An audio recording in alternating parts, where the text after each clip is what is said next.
दोस्तों नमस्कार, स्वागत है आपका उत्तरांचल क्लासेस में।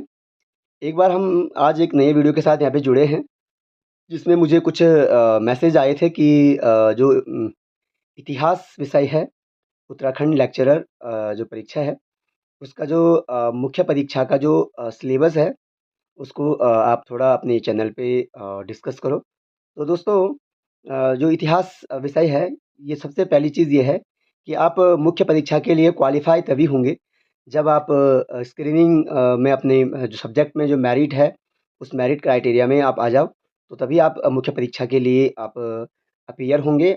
मुख्य परीक्षा जो होगी, ये 200 अंक की होगी, 3 घंटा इसका समय होगा और पिछली बार अगर मैं आपको बताऊँ, सबसे जो ऊपर जो मेरिट रही, तो वो इतिहास विषय की रही।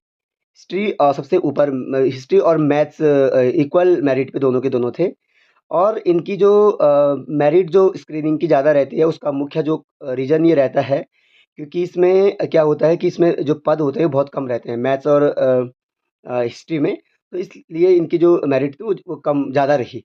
लेकिन इस बार क्या है, इस बार ठीक-ठाक पद है। 21 पद इतिहास में हैं, तो जनरल कैटेगरी में आप 14-15 पद आप देख सकते हैं, 15-16 पद आपके आए हुए हैं। तो इस समय जो मेरिट है, उसके कम रहने के आसार हैं। कम भी क्या रहेगी तो ज़्यादा से ज़्यादा 4 से 5 नंबर कम रहेगी। यानी कि अगर पिछली बार 90 पे आई थी, तो इस बार 85 पे रहेगी। तो इसमें मैं आपको बताना चाहूँगा, जो भारत का जो इतिहास है, वो 3 सेक्शन में बँटा हुआ है। एक प्राचीन इतिहास एक मध्यकालीन इतिहास और तीसरा आधुनिक इतिहास। लेकिन जो लेक्चरर का जो सिलेबस है, इसमें उन्होंने हिस्ट्री में एक और नया एडिशन जो नया वो जोड़ा हुआ है, वो है वर्ल्ड हिस्ट्री यानी विश्व इतिहास। तो विश्व इतिहास का जो सेक्शन ज़्यादातर मुझे देखने को मिल रहा है, वो ये है कि इसमें जो 11th-12th का जो सब्जेक्ट है, सॉरी जो 11th का जो एनसीईआरटी का जो कोर्स है, वही उसमें उसमें डाल रखा है उन्होंने। लेकिन ये ध्यान रखने योग्य बात ये है कि इसमें जो पूछने का उसका ट्रेंड रहता है। हालाँकि देता तो वो पूरे 11th का सिलेबस है, लेकिन जो उसका पूछने का जो ट्रेंड रहता है, वह बाहर से ही पूछता है। जैसे कि फ्रांस की क्रांति, रूस की क्रांति या आपका ब्रिटेन की क्रांति, अमेरिका की क्रांति या उससे भी नेपोलियन बोनापार्ट या जो भी जर्मनी बिस्मार्क वगैरह यहाँ से ज़्यादा क्वेश्चन बनाता है वो। लेकिन देखते हैं अभी क्या-क्या चीज़ें जो उसमें है। तो फर्स्ट हम डिस्कस करेंगे, जो पहला सेक्शन है प्राचीन भारत का। तो प्राचीन भारत में यही चीज़ें आपको ज़्यादा पूछी जाएँगी कि जैसे कि आप देख सकते हैं यहाँ पे प्राचीन भारत के इतिहास जानने के स्रोत सबसे पहले आपको सोर्स पे डिस्कस करना है। जो सोर्स है what is the source to know Indian ancient history. तो उसमें आपके आर्कियोलॉजिकल जो ब्राह्मण सोर्स है, जैसे भी मतलब रिटन और एक्सकवेशन वाले जो सोर्स है वो ज़्यादा आपको देखने हैं। तो उसमें आप एनसीईआरटी की बुक्स को कंसीडर कर सकते हैं। बेसिक 6 टू 12th इसमें बहुत सारी बारीकी से वो चीज़ें दी गई है और बेसिक कॉन्सेप्ट के लिए ल्यूसेंट भी सही है, ल्यूसेंट सामान्य ज्ञान। तो इसमें पूरे आपके स्रोत आएँगे जैसे मुद्रा, पुरालेखा शास्त्र, मुद्रा शास्त्र, साहित्यिक स्रोत, यात्रा वृत्तांत। फिर इसमें एक और है मानव का उद्विकास, पुरापाषाण, मध्यपाषाण और नवपाषाण। बहुत बड़ा सिलेबस है हिस्ट्री का दोस्तों, लेकिन ये है कि अगर आपकी मतलब अगर आप सब्जेक्ट में काम कर रहे हैं तो धीरे-धीरे ये सब क्लियर हो जाती है। नेक्स्ट है सिंधु घाटी की सभ्यता, इसमें उद्गम, तिथि, विस्तार, विशेषताएँ और पतन है। फिर इसी में आप आगे जाएँगे, वैदिक युग है, समाज का उद्विकास, अर्थव्यवस्था, धर्म एवं राज्य व्यवस्था, वैदिक साहित्य, ये वाला पूरा देखेंगे, इसमें आपको वैदिक साहित्य देखने को मिलेगा। बहुत बड़ा खंड है वैदिक वैदिक साहित्य भी 2 पार्ट में है, ऋग्वैदिक और उत्तर वैदिक। तो इसमें भी आपको बहुत फैक्चुअल चीज़ें आपको ज़्यादा पढ़नी है। जो मैं जहाँ तक मेरा जो अनुभव है, जो मैंने जो परीक्षाएँ दी है मतलब हिस्ट्री से, तो उसमें यही चीज़ है कि इसमें मतलब जो फैक्चुअल जो ज़्यादा इसमें रहना चाहिए, रहता है। फिर इसमें 16 महाजनपद और मगध साम्राज्य का अभ्युदय है। 16 महाजनपद में आपको क्या करना है कि 16 जो महाजनपदाज़ है, उनकी कैपिटल भी आपको याद रखनी है। इसमें कुछ डेमोक्रेटिक कैपिटल भी थे, तो वो भी आपको ध्यान रखना है। तो इसमें नवीन धर्मों का युग, जैन एवं बौद्ध मत इसमें बौद्ध धर्म का उदय और तमाम उनकी शिक्षाएँ, भगवती सूत्र या जैन धर्म की जो है आगम, उपागम या आप सूत्र पिटक, विनय पिटक, अभिधम्म पिटक, ये बेसिक चीज़ें यहाँ से पूछी जाती है। फिर नेक्स्ट इसमें है विदेशी आक्रमण, इसमें ईरान तथा मकदूनिया के प्रभाव होंगे। मौर्य साम्राज्य की नींव, चंद्रगुप्त मौर्य, बिंदुसार, अशोक तथा उसका धम्म। और आपको जानकारी होनी चाहिए कि मौर्य साम्राज्य तो बहुत बड़ा पार्ट है एंशिएंट हिस्ट्री का और इसमें बहुत ज़्यादा क्वेश्चन यहाँ से पुट होते हैं। इसमें ज़्यादातर जो क्वेश्चन होते हैं ये उनके जो एडमिनिस्ट्रेशन है मौर्यों का, उससे ये क्वेश्चन ज़्यादा पूछे जाते हैं।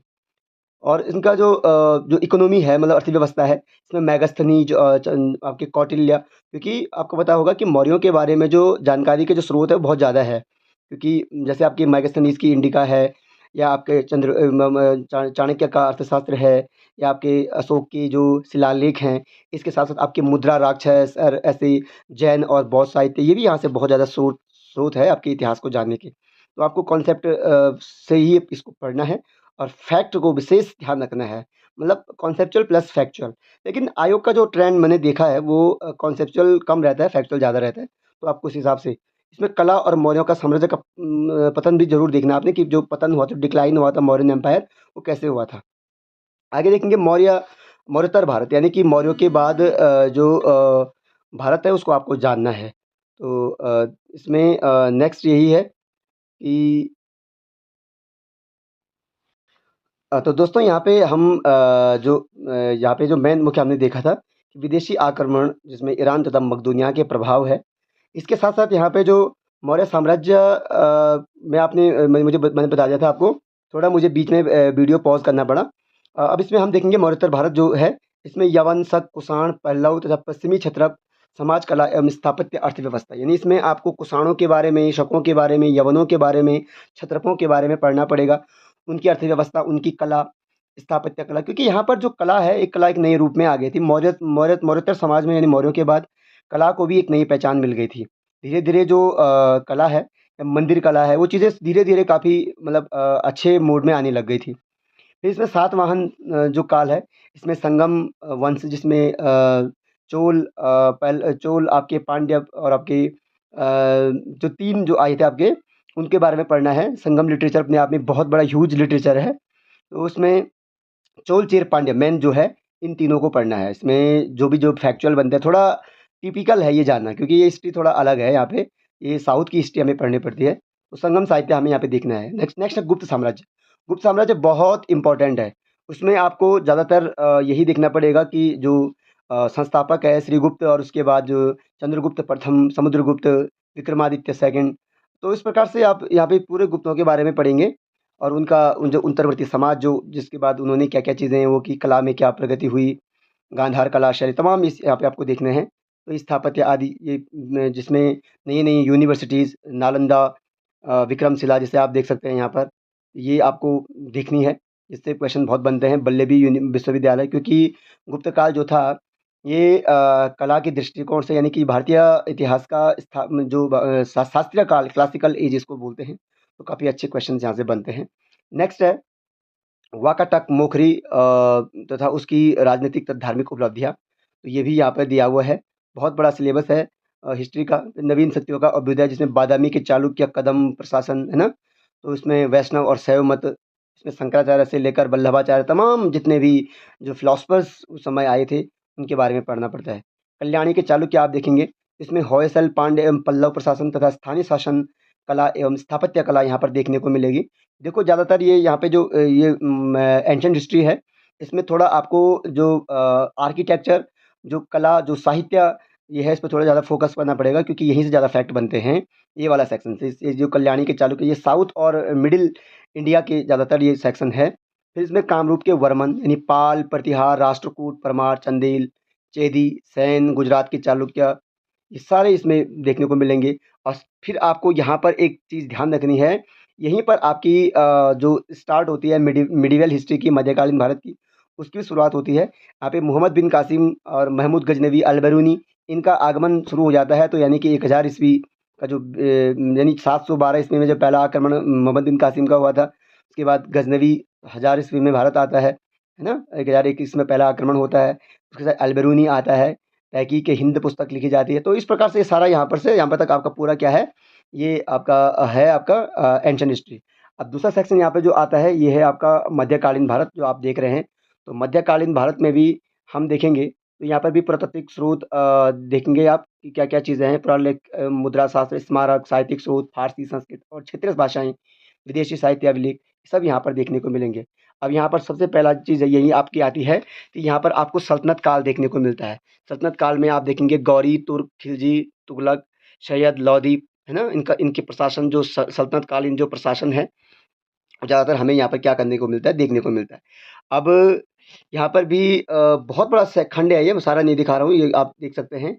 इसमें सूफ़ी भक्ति आंदोलन और साहित्य, दिल्ली सल्तनत का पतन, है ना? पूरा उसने एक ही वीडियो में वो कर दिया। लेकिन हालाँकि आप देखने को एक ही में आप देख रहे हैं इसको, लेकिन ये बहुत बड़ा चैप्टर है भैया ये। इसमें तो टोटली आपको जैसे कि गुलाम वंश है या खिलजी, तुगलक, सैयद, लोदी, इन 5 वंशों के बारे में पढ़ना है और इसके साथ-साथ पूरा सल्तनत काल ही इन पे टिका हुआ है। इसके बाद धीरे-धीरे इनका डिक्लाइन कैसे हुआ, इनकी अर्थव्यवस्था कैसी थी, क्या-क्या प्रकार के टैक्स थे, क्या-क्या पुस्तकें लिखी गई, बहुत सारे फैक्ट्स यहाँ से बनते हैं। अब यहाँ पर नेक्स्ट आता है विजयनगर और बहमनी साम्राज्य। ये भी साउथ के से संबंधित है। विजयनगर आपको पता होगा कि हरिहर और बुक्का संस्थापक थे, तो इनका पूरा यहाँ से पढ़ना पड़ता है। बहमनी भी हसन गंगू आपने सुना होगा, तो बहुत महत्वपूर्ण है ये सेक्शन भी। यहाँ पे पूरा उनकी जो अर्थव्यवस्था, स्थापत्य, साहित्य पतन, है ना? उनका किस प्रकार से हुआ था। अ, फिर यहीं से आपका शुरू हो जाता है, क्योंकि जिस समय साउथ में उत्तर में सल्तनत काल चल रहा था, तो उसी प्रकार साउथ में विजयनगर भी था। तो विजयनगर जब स्टार्ट हुआ था तब तो 1336 में हुआ था, तो उस समय तुगलक वंश चल रहा था।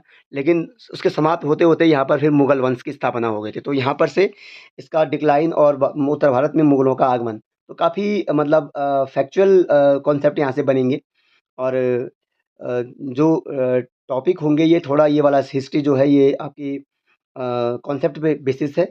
फिर नेक्स्ट है मुगलों का प्रशासन। यहाँ पर आपको टोटली मुगल सिस्टम को पढ़ना पड़ेगा और मुगल सिस्टम को आपको बहुत बेहतरीन तरीके से पढ़ना है। बहुत ज़्यादा सेक्शन बनते हैं, बहुत बड़ा पार्ट है हिस्ट्री का। तो इसमें इनकी जो भू सुधार, मनसबदारी, जागीरदारी व्यवस्था, अर्थव्यवस्था, व्यापार, वाणिज्य, आंतरिक तथा बाह्य समाज, संस्कृति, कला, स्थापत्य कला, है ना? इनकी मुगल स्थापत्य कैसी थी, चित्रकला कैसी थी, इनका साहित्य क्या था, स भाषाएँ कैसी थी, तो सारा बड़ा चैप्टर है। देखो स्क्रीनिंग के बाद मैं कोशिश करूँगा इन पे वीडियोज़ बनाने की, जो भी पूरा चैप्टर वाइज़ इन पे मैं ऑब्जेक्टिव लेकर आऊँगा या डिस्क्रिप्टिव लेके आऊँगा। ये लेकिन ये स्क्रीनिंग के बाद मैं ये कार्य करूँगा। तो इसी के साथ यहाँ पर शिवाजी और मराठा शक्ति का अभ्युदय है। मराठा संघ, उनका प्रशासन, उनकी संस्कृति, उनकी शक्ति, है ना?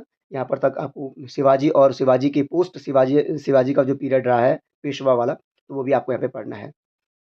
नेक्स्ट अब यहाँ पे तीसरा है आधुनिक भारत की शुरुआत हो जाती है। इसमें आपको ईस्ट इंडिया कंपनी का आगमन, ये तीसरा सेक्शन है। और यहाँ पर फिर यहाँ पे ये यही इसने पूछा कि पुरातात्विक और अभिलेखीय सामग्री, सिक्के, इमारतें, साहित्य, यूरोपीय, भारतीय जीवन वृत्त तथा संस्मरण, यात्रा वृत्तांत, समाचार पत्र, मिशनरी साहित्य, है ना? इतने तो पूरे इसमें शामिल कर दिया इसको। लेकिन यहाँ पे टोटली आपको जो ब्रिटिश जो ईस्ट इंडिया कंपनी है या जो भी यूरोपियन कंपनियाँ हैं, जैसे कि डच, ब्रिटिश, उससे पहले पुर्तगीज, स्वीडिश, स्कॉटिश, फ्रांसीसी, सब ये एक-एक सीक्वेंस में आए थे, तो उनको आपको लिखना है। उनको देखना है, उनके फैक्चुअल पार्ट्स आपने क्लियर करने हैं। फिर औपनिवेशिक शक्तियों का आगमन, साम्राज्य ब्रिटिश साम्राज्य का अभ्युदय, सुदृढ़ीकरण, यूरोपीय जो व्यापारी थे, उनका जो अंतर औपनिवेशिक प्रतिस्पर्धा, पुर्तगाली, डच, अंग्रेज़ मैंने बताया अभी, वही इसमें आपका आएगा। फिर नेक्स्ट इसमें जो ये है ईस्ट इंडिया कंपनी के प्रमुख भारतीय राज्यों के साथ संबंध, बंगाल, अवध और हैदराबाद, मैसूर, मराठा तथा सिख, ये इसमें है। फिर इसमें ईस्ट इंडिया कंपनी तथा ताज के अधीन प्रशासन, यानी कि जब मतलब ब्रिटिश क्राउन के अंडर आया था। तो यहाँ पर ये तो बहुत बड़ा सेक्शन है, मैं एक ही वीडियो में इसी में बता नहीं सकता हूँ। लेकिन आपको क्या करना है कि 1757 जो बैटल ऑफ प्लासी थे, बैटल ऑफ प्लासी के बाद जो बैटल ऑफ बक्सर, यानी बक्सर का युद्ध था, उसके बाद जो बंगाल में जो उनका अधिग्रहण होता है या उनके जो रेगुलेटिंग एक्ट के बाद जो उनका जो एडमिनिस्ट्रेटिव स्ट्रक्चर सेटअप होता है बंगाल के अंदर, या फिर उसके बाद धीरे-धीरे जो उनका कॉलोनियल जो एक्सपेंशन होता है, किस प्रकार से होता है, यानी कि जो उनका औपनिवेशिक विस्तार जो होता है, वो पूरा पढ़ना है। उसमें उनके गवर्नर जनरल, उनके द्वारा किए गए कार्य, है ना? जैसे सहायक संधियाँ ये किसके द्वारा लाई गई थी, तो ये सारे इस सेक्शन में आएँगे, बहुत बड़ा सेक्शन है। तो 1773 से 1853 तक का बता रहा है ये। परमोच्च शक्ति, सिविल सेवा, न्याय व्यवस्था, ये सब इसी के अंदर आएगा। फिर तीसरे में आएगा ब्रिटिश जो आपका शासन है, उसमें जो अर्थव्यवस्था थी वो कैसी थी, है ना? तो व्यवस्था का यदि बदलता परिदृश्य, डिस्ट्रीब्यूट या कृषि का जो वाणिज्यकरण है उसका विस्तार है, अकाल एवं महामारी है, भू अधिकार है, तो सारा इस सेक्शन में आपको देखने को मिलेगा। नेक्स्ट है दोस्तों इसमें बहुत महत्वपूर्ण सेक्शन है। इसकी बहुत ही वास्ट है, लेकिन इंटरेस्टिंग भी है। अब इसमें आप देखेंगे नेक्स्ट यहाँ पे आएगा ब्रिटिश औद्योगिक नीति। जिसमें इनकी फैक्ट्री जो इनकी जो फैक्ट्री एक्ट है, जैसे कि आप देखते होंगे कि किस प्रकार से उन्होंने कंपनी एक्ट लेकर आए थे। तो उसमें थोड़ा मैं वीडियो को स्क्रॉल कर रहा हूँ। नेक्स्ट ये देखो, इसमें फिर इनकी मौद्रिक नीति है, बैंक व्यवस्था, रेल व्यवस्था तथा भूतल परिवहन, है ना? फिर संक्रमणकालीन भारतीय समाज, ईसाई धर्म आगमन जो उनका हुआ था, मिशनरी जो गतिविधियाँ भारत के अंदर हुई थी, जन सामान्य को तत्संबंधी जो लाभ दिए गए थे, शिक्षा, स्वास्थ्य, सामाजिक विस्तार इसमें दिया गया है। फिर नेक्स्ट इसमें है कि जो ब्रिटिश शासन के अंतर्गत जो क्षेत्रीय शैक्षणिक जो व्यवस्था थी वो थी, कि किस प्रकार से लाई गई थी। फिर इसमें भारतीय पुनर्जागरण शुरू होता है, जिसमें आपके राजा राम मोहन राय या उनके बारे में देखने को मिलेगा। अब यहाँ पर प्रिंटिंग प्रेस का अभ्युदय देखने को मिलेगा, पत्रकारिता संबंधी गतिविधियाँ देखने को मिलेंगी और उनकी भागिताएँ, स्वाधीनता संघर्ष जिसमें भारतीय राष्ट्रवाद का उद्भव या राष्ट्रीय आंदोलन का सामाजिक एवं आर्थिक आधार होगा। फिर नेक्स्ट इसमें जो होगा, इसमें 1857 का विद्रोह विद्रोह जो है बहुत महत्वपूर्ण है। बड़ा सेक्शन है ये भी। विद्रोह क्यों हुआ था, किस कारण से हुआ था, कौन-कौन कहाँ से लीड कर रहा था, कौन गवर्नर जनरल था, है ना? तो इन चीज़ों को आपको याद रखना है। मेन जो लीडिंग रोल में कौन-कौन थे, जैसे झांसी से किसने नेतृत्व किया, अवध से किसने किया, दिल्ली से किसने किया, कानपुर से किसने किया, यहाँ से ये सेक्शन पूछे जाते हैं, ये वाला फैक्ट पूछे जाते हैं ज़्यादातर, है ना? फिर इसी बीच जो कृषक आंदोलन हुए थे, जो फार्मर रिबेलियन जो हुई, तो जो जो उनके नाम आपको याद रखने हैं, क्योंकि ये जो ट्राइबल मूवमेंट जो बहुत बड़ी भूमिका इंडियन मॉडर्न हिस्ट्री में रखता है, वही एक माहौल तैयार करते हैं एक अनसैटिस्फैक्टरी का, एक असंतुष्टि का ब्रिटिश कंपनी के प्रति। फिर यहाँ पे आप देखेंगे नेक्स्ट भारतीय राष्ट्रीय कांग्रेस का जन्म तथा विकास, प्रारंभिक वर्ष 1885 से 1920। फिर वामपंथी दल यहाँ पे आएंगे, जिसमें उनकी राजनीति किस प्रकार से शुरू हुई थी, स्वदेशी आंदोलन, बंग भंग तथा विदेश में भारतीय क्रांतिकारियों की गतिविधियाँ। फिर गांधी आंदोलन और या गांधीवाद एक बड़ा सेक्शन है।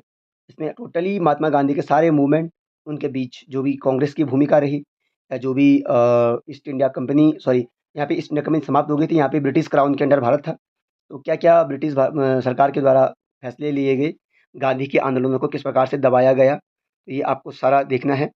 अब यहाँ पे नेक्स्ट है दलित समाज से संबंधित आंदोलन, जस्टिस पार्टी, अंबेडकर, पेरियार, सांप्रदायिक राजनीति का अभ्युदय, जिन्ना का उद्भव।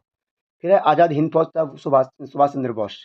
इसमें जो आज़ाद हिंद फौज की स्थापना हुई थी, कहाँ हुई थी, है ना?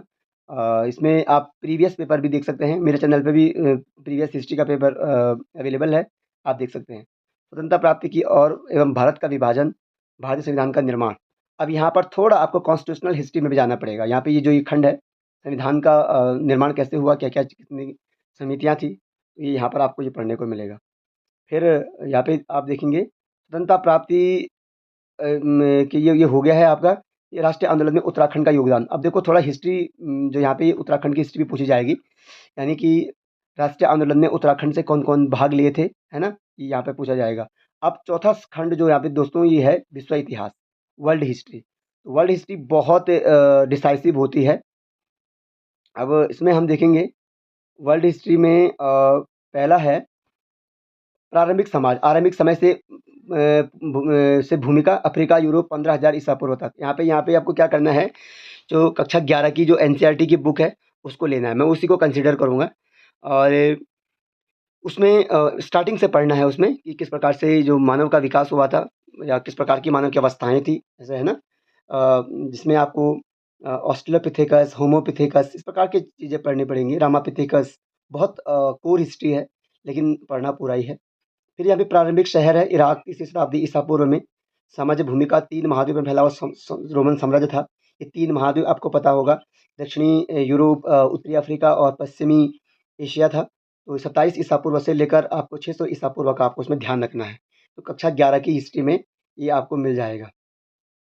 फिर यहाँ पे है मध्य इस्लामिक भूमि 7वीं से 12वीं शताब्दी तक, सदी 12वीं ईस्वी तक। फिर आदिवासी मंगोल, इसमें आपको चंगेज़ खां को पढ़ना पड़ेगा या उसके जो वंशज थे। तो ये 13वीं से 14वीं शताब्दी ईस्वी तक का पूरा इतिहास है। परिवर्तित परंपराएँ हैं, इसमें पश्चिमी यूरोप 13वीं से 16वीं ईस्वी तक। फिर ये पूरा आप ये जो हिस्ट्री है, ये मैं आपको कंसीडर करूँगा, ये पूरा जो खंड ही है, ये आपका क्लास 11th की जो बुक है उसको मैं बताऊँगा आपको कि वहीं से आपको ये चीज़ें देखनी है। लेकिन यहाँ पर थोड़ा चीज़ें अलग क्या हो गई, ये यूरोप में क्रांतियाँ, फ्रांसीसी क्रांति, रूसी क्रांति, है ना? जो भी कल्चरल जो स्ट्रगल हुए हैं, सांस्कृतिक संघर्ष हुए हैं, ये टोटल वहीं पे मिल जाएगा आपको। अब 11th की बुक में ही आधुनिकीकरण की ओर टुवर्ड्स द मॉडर्नाइज़ेशन एक सेक्शन है एनसीईआरटी, अगर इंग्लिश में है आप इंग्लिश में भी वो पूरी अवेलेबल है, हिंदी में भी अवेलेबल है। नेक्स्ट है मूल निवासियों का विस्थापन, ये भी वहीं पर है क्लास 11th की हिस्ट्री में। फिर आप प्रथम एवं द्वितीय विश्व युद्ध, ये थोड़ा आपको दूसरी जगह से लेना पड़ेगा ये टॉपिक, क्योंकि ये क्लास 11th की बुक में नहीं है। फिर ये महामंदी तथा न्यू डील, नाज़ीवाद तथा फासीवाद, तो थोड़ा आपको इससे बाहर की जो वर्ल्ड हिस्ट्री की जो अन्य बुक है उनको कंसीडर करना पड़ेगा। चीन में साम्यवाद का प्रभाव, कुओमिंतांग माओ की लंबी पदयात्रा, ये भी आपको कक्षा 11 की बुक में मिल जाएगा। संयुक्त राष्ट्र संघ, शीत युद्ध तथा सत्य संतुलन, ये थोड़ा आपको पॉलिटिकल हिस्ट्री में जाना पड़ेगा, और गुट निरपेक्ष आंदोलन। तो इस प्रकार से दोस्तों हमने देखा हिस्ट्री का एक बहुत वास्ट सिलेबस है, बहुत ज़्यादा चीज़ें हैं। 4 सेक्शन में मैंने बताया कि प्राचीन इतिहास, मध्यकालीन इतिहास और आधुनिक इतिहास और वर्ल्ड हिस्ट्री, है ना? विश्व इतिहास। तो इस प्रकार से हमने ये पूरे कक्षा 11 के इतिहास को जो किताब है उसको भी हमने कंसीडर करने के लिए आपको बताया है, क्योंकि वो बहुत ही डिसाइसिव होगी। देखो एंशिएंट, मिडीवल और मॉडर्न तो सब पढ़ लेते हैं, जो कॉमन हिस्ट्री है वो तो सब देखते हैं, लेकिन वर्ल्ड हिस्ट्री जो होती है करीब-करीब अगर 200 नंबर का है तो 50-50 सेक्शन सब जगह से पूछे जाएँगे। तो आशा है कि आपको ये वीडियो पसंद आया होगा। इसी प्रकार से हम आगे भी जुड़ेंगे एक नए उसके साथ। आप हमारे चैनल को लाइक, शेयर, सब्सक्राइब ज़रूर करें, और जो भी आपकी जो भी आपको चाहिए, जो भी कंटेंट आपको चाहिए, आप कमेंट बॉक्स में ज़रूर लिखें, हम उसको अवेलेबल करवाएँगे। तब तक के लिए धन्यवाद।